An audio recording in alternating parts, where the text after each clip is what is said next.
It is the early winter of 1708. The air is sharp, the kind that stings your nose and settles deep in your lungs. Across the frozen plains of what we now call Ukraine, an army is moving.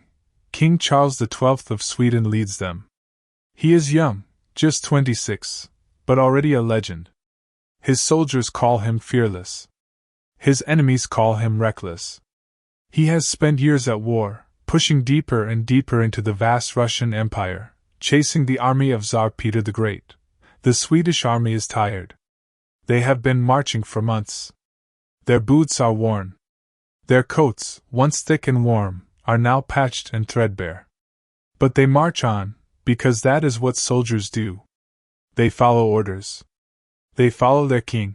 Charles believes that one great battle will end the war. One decisive victory will break the Russians, force them to surrender, and send him home a hero. He is hunting for that battle. And so, his men march south, toward a place called Poltava. The landscape is endless. Flat fields stretch in every direction, broken only by clusters of skeletal trees. The sky is low and gray, heavy with the promise of more snow.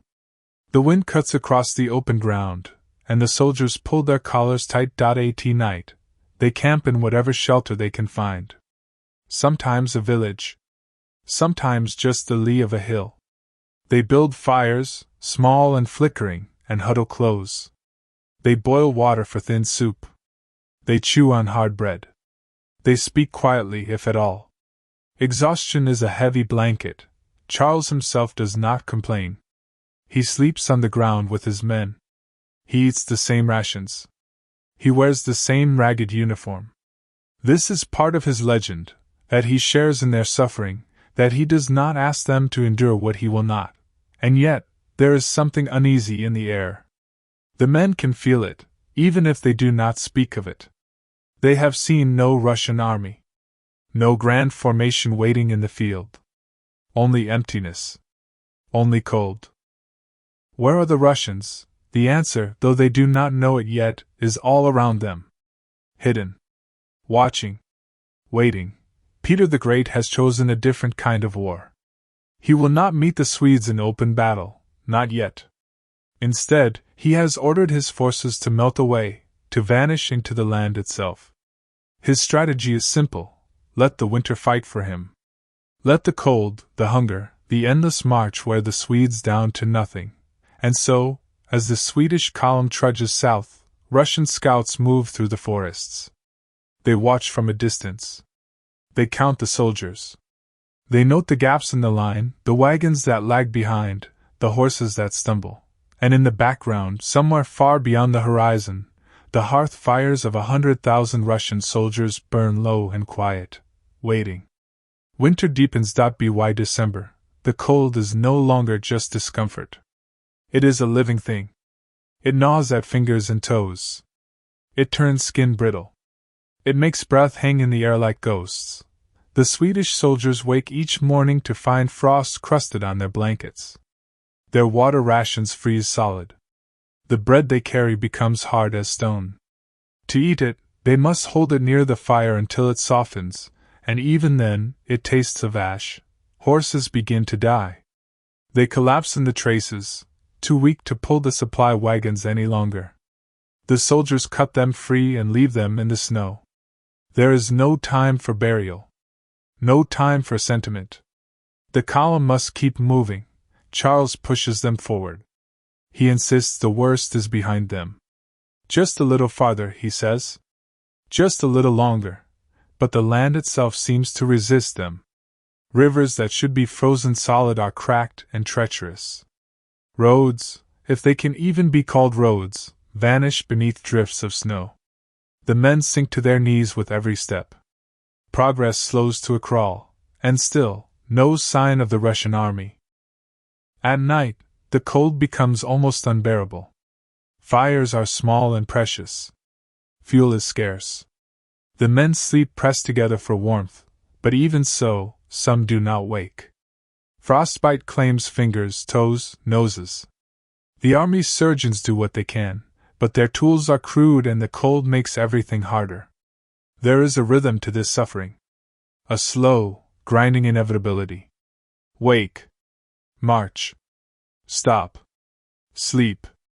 Wake again. The days blur together. The soldiers stop asking how much farther. They stop asking why. They simply endure. Peter's strategy is working. Far to the east, in the Russian camp, commanders gather around tables spread with maps.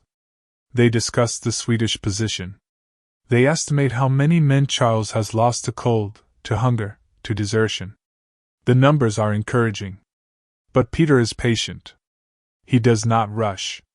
He knows that every day the Swedes spend in the cold is another day his own forces grow stronger. Reinforcements arrive from Moscow. Supplies flow in from deeper Russian territories. His army swells, 20,000, then 50,000, then more. And all the while, the Swedes grow weaker. By the time January arrives, the Swedish army is a shadow of what it once was. They have lost thousands of men. Their supply lines are stretched impossibly thin. Morale, once high, is now frayed and fragile. Charles begins to realize the trap he is in. He cannot advance much farther. But he cannot retreat, either, not in this cold, not with his men in this condition. He needs a victory. He needs it soon. And so, he sets his sights on a city. A fortress. A place where he can force the Russians to stand and fight. Poltava. It sits ahead of them, across the frozen plains, like a distant promise. A place where the war might finally end. Where the cold might finally release its grip. But the Russians are already there. And they are ready. And in the background, the wind howls across the steppe, low and mournful, carrying with it the scent of wood smoke and snow. Spring arrives late in Ukraine. Even in April, the ground is still hard, still stubborn with frost. But slowly, the world begins to thaw. Charles and his army reach Poltava in early May. This city is not large. Its walls are earthen, reinforced with timber. It is not a grand fortress. But it is held by Russian forces, and it sits astride the road Charles needs. He orders a siege. The men dig trenches. They position cannons. They surround the city and settle in to wait. A siege is a slow kind of warfare. It is about patience, attrition, the gradual tightening of a noose. But Charles does not have patience anymore. He has spent too long in the cold. His army is exhausted, half-starved, reduced to perhaps 20,000 effective soldiers. And now, from the east, comes word that Peter himself is approaching with the main Russian army, an army of over 100,000 men. Charles knows he is outnumbered. Badly.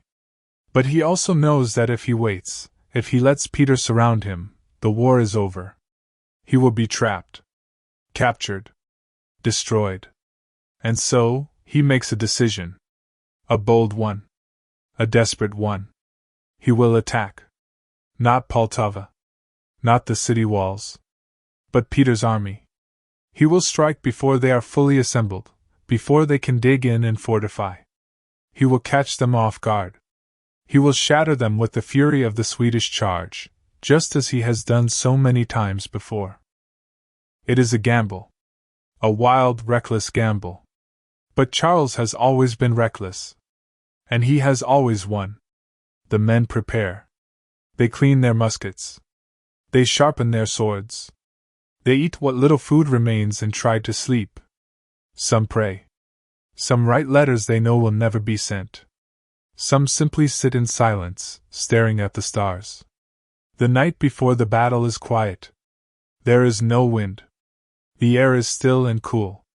Somewhere in the distance, a dog barks. Closer, a horse snorts softly. Charles walks among his soldiers. He speaks to them. He tells them they are the finest army in the world. He tells them that tomorrow, they will prove it once more. He tells them to trust in their training, in their courage, in him. And they do. Because what else can they do? Across the field, in the Russian camp, Peter's forces are ready. They have built earthworks. Dug trenches. Positioned artillery. They outnumber the Swedes 5-1. Maybe more. Peter himself is calm. He has waited for this moment. He has lured Charles here, into the heart of Russia, far from supply lines, far from reinforcements. Now, the trap is about to close. The Russians sleep lightly that night. Sentries walk the perimeter. Officers review their orders. Gunners check their powder. Everything is ready. Both armies wait for dawn. And in the stillness of that final night, the world holds its breath. The stars turn slowly overhead. The moon casts long shadows across the trampled grass. The fires burn low. Somewhere, a soldier hums a tune. Soft. Slow. A lullaby from home. And in the background, the river flows quietly past the city, its surface smooth and dark, reflecting the sky. Dawn comes slowly. The sky lightens first to gray, then to pale blue. The air is cool. Mist hangs low over the fields. The Swedish soldiers rise. They form up in silence. Ranks straighten. Muskets are loaded. Officers move along the lines, checking readiness. Charles is there, at the front. He sits on his horse, calm and steady. But something is wrong. He has been wounded. A stray musket ball caught him in the foot days earlier during a skirmish. The wound has not healed. It throbs. He cannot walk. He cannot stand. But he will not stay behind. So he is carried on a litter, borne by 4 strong men. He directs the army from there, propped up, pale but determined. The plan is simple. They will march forward in columns, strike at the Russian line, and break through by sheer force of will. The Swedish infantry is legendary. Disciplined. Ferocious. They have won impossible battles before. But this morning, something is different. The Swedish columns begin to advance. They move across the open ground, toward the Russian positions. The grass is wet with dew. The men's boots leave dark tracks in the earth. And then, from the trees, from the earthworks, from every direction, fire. The Russians have built a network of fortifications. Small redoubts. Trenches. Firing positions. And they are all occupied. The Swedish advance walks straight into them. Cannons roar. Muskets crack and bark. The air fills with smoke. The Swedes stumble. Men fall. The neat columns begin to fray. Charles, from his litter, shouts orders. The men rally. They push forward. But the Russians do not break. They reload. They fire again. And again. The Swedish attack splinters. Some units veer left, trying to flank the redoubts. Others push straight ahead. Communication breaks down. Officers shout, but their voices are lost in the noise. And all the while, more Russian soldiers arrive. Thousands of them. They pour out of the woods, out of the trenches, surrounding the Swedish flanks. Charles realizes too late what has happened. This is not a battle. It is a trap. A carefully laid ambush. The Russians have drawn him in, let him commit, and now they are closing around him like a fist. The Swedish soldiers fight bravely. They always do. But they are outnumbered. Overwhelmed. Exhausted. By midday, the battle is lost. The Swedish line collapses. Men throw down their muskets and run. Officers try to hold them, but it is no use. Panic spreads like wildfire. Charles is carried from the field. His litter-bearers stumble through the chaos, trying to get him to safety. Behind them, the Swedish army disintegrates. Thousands are captured. Thousands more are killed. The once proud regiments, the veterans of a dozen campaigns, are scattered and broken. Peter watches from a rise. He does not smile. He does not celebrate. He simply observes. This is not personal. This is strategy. This is war. By evening it is over. The field is quiet again. The smoke drifts away. Bodies lie in rows, silent and still. Charles escapes. Barely. He flees south, into Ottoman territory, with a handful of survivors. His great Northern War is finished. His legend is tarnished. Sweden will never again be a great power. And in the background, the sun sets over the battlefield, painting the sky in shades of amber and rose, soft and forgiving. The days after the battle are strange. Quiet. Almost peaceful. The Russian soldiers begin the long work of cleaning up. They gather the wounded. They bury the dead. They collect abandoned muskets, cannons, flags. The detritus of war. The Swedish prisoners are marched east, into the heart of Russia. Many will spend years in captivity. Some will never return home. They walk in long columns, heads down, silent. The fight has gone out of them. Peter returns to Moscow in triumph. Church bells ring. Crowds gather. He has defeated the great Charles XII. He has proven that Russia is a force to be reckoned with. The victory at Poltava marks the rise of a new power in Europe. But for the soldiers, both Swedish and Russian, life simply goes on. Slowly. Quietly. The Swedish survivors who escaped with Charles settle into exile. They tell stories of the battle, of the cold, of the long march. But the stories grow softer with time. The edges blur. Memory is kinder than reality. Back in Sweden, families wait for news. Some receive letters. Some receive nothing. The war drags on for years, but Sweden is never the same. The age of empire is over. The age of endurance begins. In Ukraine, the battlefield is reclaimed by nature. Grass grows over the trenches. Wildflowers bloom where men once fell. The scars fade, as they always do. Historians will write about Poltava for centuries. They will debate strategy, tactics, decisions. They will argue about what Charles could have done differently. Whether the battle was lost in a single morning, or over the course of that long, frozen march. But for the men who were there, the battle was not about strategy. It was about cold. About hunger. About putting one foot in front of the other, day after day, until you could not anymore. War is often remembered in grand terms. Armies. Kings. Turning points in history. But it is lived in small moments. A soldier sharing his last piece of bread. A horse collapsing in the snow. A lullaby hummed in the dark. And when the war is over, when the guns fall silent and the soldiers go home, or do not go home, those small moments are what remain. A frozen field. A long march. A quiet morning before the cannons began. And in the background, the world turns. The seasons change. The snow melts. The rivers flow. Life continues as it always does. And so, our story ends. Not with triumph or tragedy, but with rest. Let the images fade now. Let the soldiers sleep. Let the cold release its grip. You have walked with them through the snow. You have stood with them on the field. And now, it is time to let go.